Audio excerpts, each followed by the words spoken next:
Raising 5. So we will continue to have communications between the Corps and Nick Hague, the commander of Crew Dragon Freedom, which just splashed down 2 minutes ago off the coast of Tallahassee, Florida. Dragon Freedom has returned home with NASA astronauts Nick Hague, Sonny Williams, Butch Wilmore, and Roscosmos cosmonaut Alexander Gorbunoff. They're back on Earth after approximately 17 hours of a return journey from space.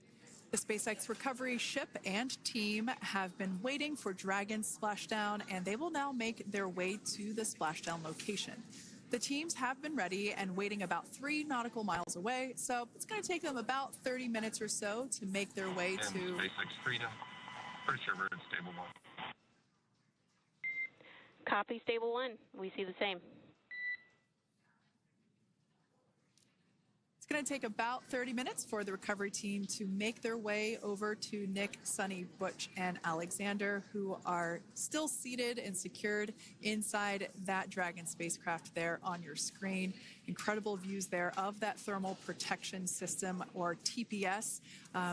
That Dragon capsule was pristine, white color before it departed the station, and we can see how the reentry phase, the thermal protection system did its job. Now, if you're wondering what that hole, that like bucket area is, that is underneath the side hatch. That is where the main parachutes were stored. So when we saw the Dragon capsule docked at station, it looked very different. The panel that protects and covers the main parachutes, that was still intact, as well as the panels that enclose where the drogue parachutes are located. We can see those fast Freedom. boats. SpaceX is go for recovery personnel to approach. Expect personnel alongside in the next few minutes. Freedom copies. We can see those fast boats. We weren't kidding when we said they were fast. While it does take about 30 minutes for the main recovery vessel to make its way over to the capsule, these fast boats will be doing a couple of things simultaneously. A couple of them are going to be working to retrieve the parachutes that you see in the background there of this drone shot. Those parachutes will be retrieved from the ocean surface. We want to make sure we are able to pull those out. The recovery vessel there closest to the spacecraft is going to be performing some safety checks. We can see there they're using an instrument that is basically working to detect if there are any hypergolic vapors or fumes that are still residing in and or around the Draco thruster nozzles or outlets. The hypergolic fuel, which is necessary for on-orbit burns to maneuver the spacecraft. Unfortunately, those hypergolics are unable to be breathed. They are toxic, and so this team here is doing those initial safety checks to make sure that it is safe for the rest of the recovery team to approach the spacecraft.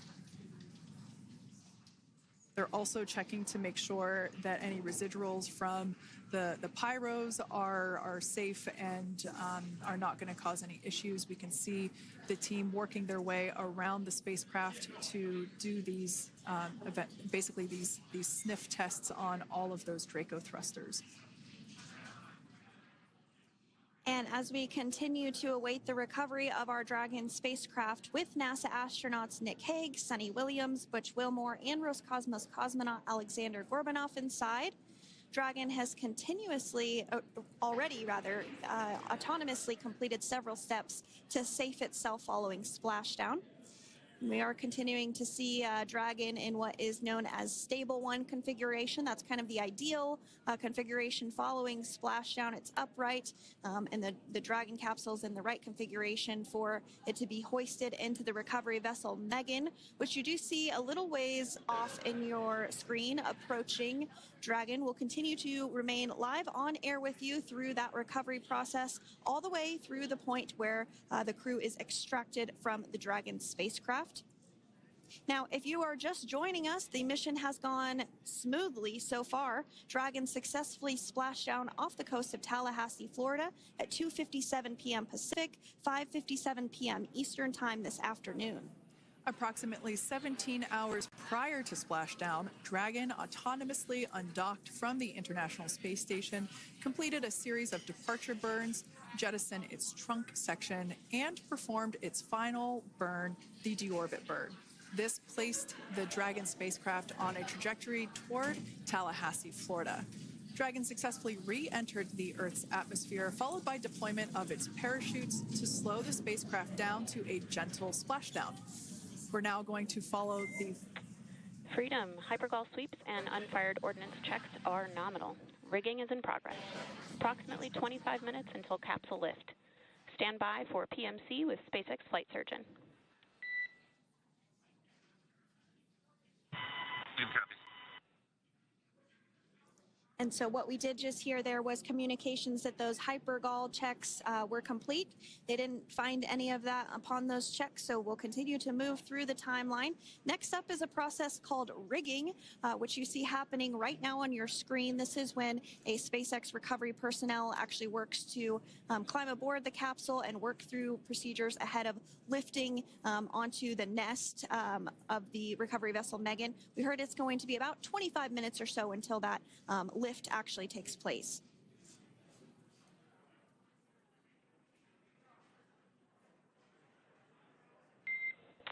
Okay, Jim, the next call will be from the SpaceX flight surgeon on Dragon and Ground Private. Understand. Thank you.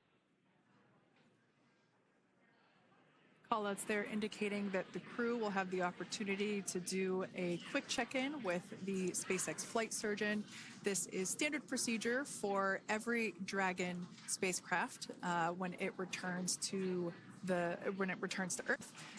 It's just an initial check-in, make sure everybody is doing okay. They will also have another check-in with the flight surgeon once they're on board that recovery vessel that you see there in the background. We can now see that SpaceX recovery team member they're on top of the Dragon spacecraft. They are going to be working to install plugs in the Draco thrusters to ensure that none of those, and to ensure that no more hypergolic fumes or vapors come out from the spacecraft. They'll also place harnessing around the spacecraft that are required in order to lift it out of the water. Go ahead, Sandra. Continuing to get some views of the recovery personnel, both the main recovery vessel Megan, as well as some of those fast boats that we've discussed previously. It looks like just a beautiful day there out off the coast of Tallahassee, Florida. Weather was pristine. We were able to get undocked from the International Space Station as expected at 10:05 p.m. Pacific time yesterday evening, and Crew Dragon has since completed steps ahead of its splashdown at 2:57 p.m. Pacific, and we're now stepping through procedures to get Dragon hoisted up onto the Megan recovery vessel and get the crew extracted out of the spacecraft. And you did see some of the parachutes that were near the spacecraft. Upon detection of landing, Dragon automatically releases those main parachutes to prevent wind from pulling the spacecraft. Dragon then automatically safes any pyrotechnics that may still be present on the vehicle and may automatically perform additional minor system reconfigurations. The astronauts will remain seated and in their suits at this point, but the onboard air conditioning keeps things temperature controlled inside the spacecraft so the crew remains comfortable, and the communication systems. Freedom, SpaceX, ComCheck. SpaceX, this is Freedom. We have loud and clear. Copy that, Freedom. Have you loud and clear as well, and Dragon to Ground is no longer private. Understand, thank you. As we saw there on the screen, we have a couple of fast boats in the recovery fleet that have quickly moved into the splashdown location. They are being followed by one of the main recoverables, which will move into position upwind of the spacecraft. The two fast boats have very specific roles. Excuse me. The first approach is focused on immediate safety inspection, as we saw. They do this for spacecraft integrity and checking for any presence of those hypergolic propellant vapors. And this ensures that it is safe for the recovery vessel to approach Dragon. Once Dragon is cleared for full approach, as we heard is the case today, the team begins rigging the spacecraft for water recovery. The second fast boat is responsible for parachute recovery and also serves as a redundant boat to the first one that makes the initial approach to the Dragon spacecraft.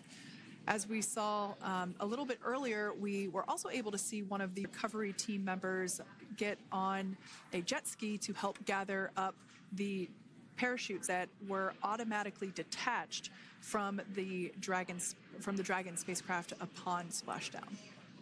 And it will take a little over 10 minutes for the recovery crew to complete their safety checks. Once complete, the team will begin preparing Dragon to be lifted. And as you see, they are preparing for that to take place at this point. As part of the preparation for this lift, one member of the recovery team has climbed on top of the spacecraft already so they can attach Dragon's hoist rings and connect to the lifting lines. It will take us less than an hour to raise Dragon to the recovery boat and remove the crew from the spacecraft. After medical checkouts, the crew will return to land within 4 hours by helicopter. And if no additional medical assistance is needed, the crew will board a waiting NASA plane and depart for Houston.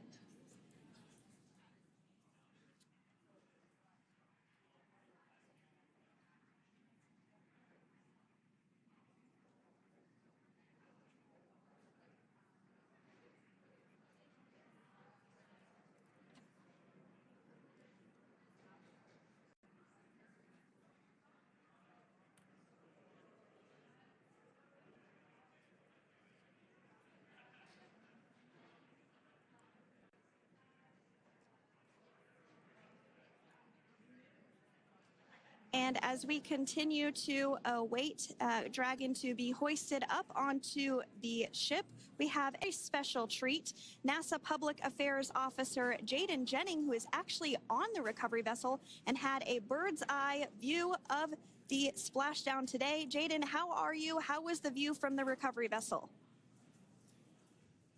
Hi, Sandra. How do you hear me? I've got you loud and clear, Jaden. It's so great to hear you. Awesome. So splashdown, Sandra, was nothing Freedom, short of be advised, spectacular. we are transitioning the forward link. Comm will be unavailable for approximately 5 minutes. Freedom comes. Thanks so much, Jaden. We did just have some communications letting us know that we'll have about a 5-minute period where we won't be able to hear from the crew. So please go ahead, tell us, how was the view from the recovery vessel? Absolutely. Yeah, I was mentioning earlier, splashdown was nothing short of spectacular. And we were stationed about 1.5 nautical miles away from the splashdown zone and had great visuals here on the recovery vessel Megan. We actually saw a little of the smoke trail as the spacecraft was coming in. And then moments later, we spotted those drogue chutes, and this was quickly followed by 4 healthy white and orange main parachutes. We then tracked Dragon all the way as it slowly propelled into the ocean. And I think I speak for all of us on the ship when I say a new core memory was made today, and we are looking forward to having Crew 9 on board with us a little later. Jaden, that is amazing. Now, obviously, we are watching it here on camera, and the landing conditions look pretty good, but how was it from your perspective? What is the sea state out there? Absolutely. Absolutely. So we've had optimal conditions for splashdown, and today it is sunny and 63 degrees outside right now with clear skies, light winds, and calm seas. The sea looks absolutely beautiful right now, and light blue with the sun reflecting from it. And Kay, I think the crew's going to like what they feel weather-wise on this picture-perfect day for splashdown off the coast of Tallahassee. Thanks so much, Jaden. It certainly looks like a beautiful day. Can you tell us a little bit about the journey of the recovery forces to get to this point? Sure. So one unique aspect of this recovery was the onboard training on station conducted for Butch and Sunny to ensure they were ready to return on Dragon spacecraft. That training covered all aspects of their return, including nominal and contingency departures, deorbit burns, splashdown, and post-landing ops, which is what this team is preparing for now. As for the recovery teams themselves, we started the day taking a series of helicopters out to the vessel. And as standard, the recovery director and crew support teams were on that first helicopter out and took the time to get everything prepared on the ship. About 2 hours before splashdown, they deployed those fast boats and jet skis into the water. I was actually on the second helicopter out, and we were on the vessel about an hour and a half before splashdown and landed on top of the helicopter pad on the Megan. And the teams have been working diligently across their respective disciplines this week, executing what can only be described, in my point of view, as a logistical masterpiece, just ensuring every detail has been in place for Crew 9's return.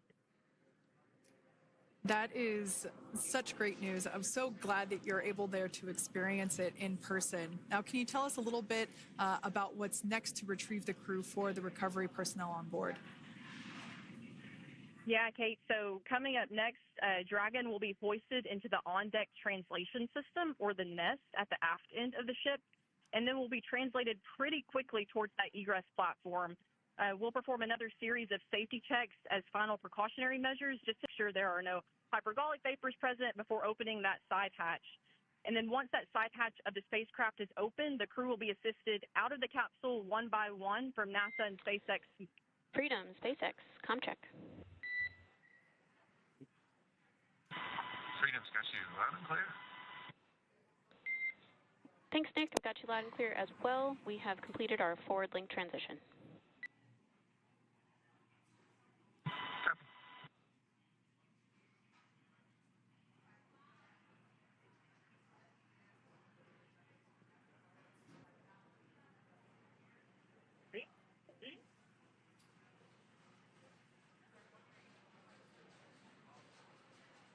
And Jaden, if you did just want to go ahead and let us know what is next to retrieve the crew, we are continuing to get some great view on our screen, but I know you have an even better view yourself.